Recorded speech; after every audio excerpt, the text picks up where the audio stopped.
বেশ কিছুদিন আগে জানা গিয়েছিল ব্রাইটন থেকে ব্রাজিলিয়ান তারকা জোয়া পেদ্রোকে দলে ভিড়িয়েছে ইংলিশ জায়ান্ট চেলসি। অবশেষে বুধবার আনুষ্ঠানিকভাবে পেদ্রোকে দলে নেয়ার কথা এক বিবৃতি দিয়ে জানিয়েছে দ্য ব্লুজ শিবির। ৮ বছরের জন্য ৩০ বছর বয়সী এই ব্রাজিলিয়ান ফরোয়ার্ডকে দলে নিয়েছে তারা।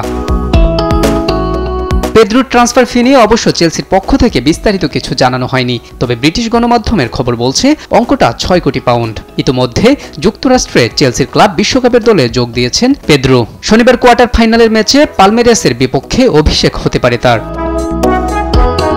এদিকে চেলসি থেকে বিশ্বের সবচেয়ে দামি গোলকিপার কেপা আরিজাবালাগাকে দলে ভিড়িয়েছে আরেক জায়ান্ট আর্সেনাল। তবে চুক্তির মেয়াদ এবং ট্রান্সফার ফি নিয়ে বিস্তারিত কোনো কিছুই জানানো হয়নি গানার শিবির থেকে। তবে বিভিন্ন ব্রিটিশ গণমাধ্যম জানিয়েছে চুক্তির মেয়াদ ৩ বছরের আর মূল্যটা ৫ কোটি পাউন্ড।